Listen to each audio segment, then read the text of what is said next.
केंद्रीय गृह मंत्री अमित शाह ने सौगात दी। अग्रोहा मेडिकल कॉलेज में प्रतिमा का अनावरण किया है। महाराजा अग्रसेन की प्रतिमा का अमित शाह ने किया अनावरण। नवनिर्मित आईसीयू यूनिट का भी लोकार्पण किया। सीएम नायब सैनी कार्यक्रम में मौजूद रहे। महाराजा अग्रसेन की भव्य प्रतिमा का लोकार्पण हुआ।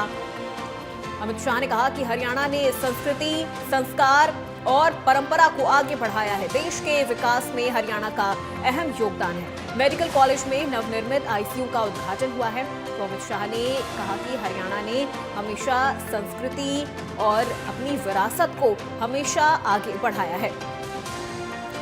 महाराजा अग्रसेन की प्रतिमा का अनावरण हुआ। नवनिर्मित आईसीयू यूनिट का अमित शाह ने लोकार्पण किया।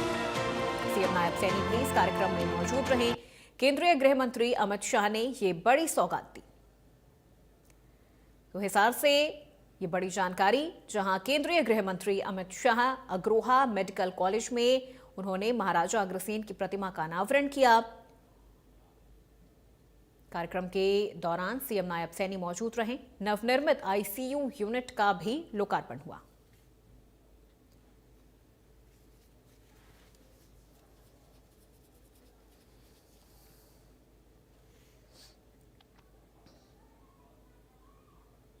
तो ये बड़ी जानकारी आप तक पहुंचा रहे हैं।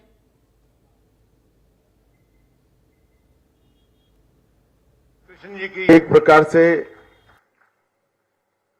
मेरे लिए सौभाग्य का विषय है कि जहां गीता को गाया गया, ये पुण्य भूमि पर, जहां देश की सुरक्षा के लिए महाबलिदान हुए, ये पानीपत की भूमि पर, हरियाणा की भूमि पर आज महाराजा अग्रसेन की एक भव्य और उत्तुंग प्रतिमा का लोकार्पण मेरे हाथ से हुआ है। ये मेरे लिए सौभाग्य की बात है। हरियाणा की ये भूमि ने चिर पुरातन काल से इस देश की संस्कृति को, इस देश के संस्कार को और इस देश की परंपराओं को आगे बढ़ाने का काम किया है।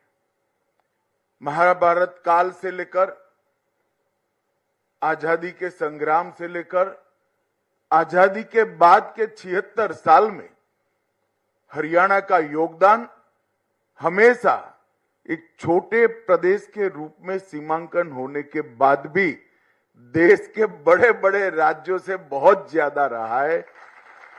इसलिए मैं सभी धाकड़ हरियाणा के भाइयों बहनों को बहुत बहुत अभिनंदन करना चाहता हूं। हरियाणा का बजट, हुड्डा साहब शायद कल देखेंगे अखबार में, हुड्डा साहब आप 37,000 का छोड़कर गए थे। हमारे सैनी ने इसको 1 लाख करोड़ तक पहुंचाने का काम किया। 2 लाख करोड़। आज सैनी जी मेरे डेटा को सुधारते ही जा रहे हैं।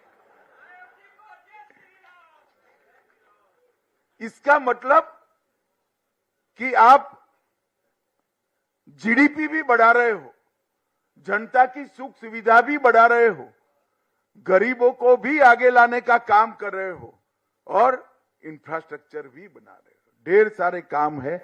आज विषय नहीं है इंफ्रास्ट्रक्चर पर बोलने का। आज आपको कहना चाहता हूं कि मेडिकल इंफ्रास्ट्रक्चर में ढेर सारा काम नरेंद्र मोदी सरकार ने किया।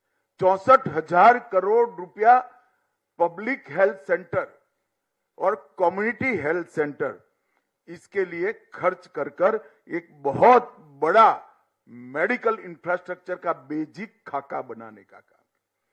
730 इंटीग्रेटेड पब्लिक हेल्थ लैब बनाए गए। 4382 ब्लॉक पब्लिक हेल्थ यूनिट्स बनाए गए और 602 क्रिटिकल केयर बॉक्स ये 10 साल के अंदर नए निर्मित किए गए। ये जब हो जाता है तो दिखता नहीं है, मगर करने में बड़ा व्यय होता है।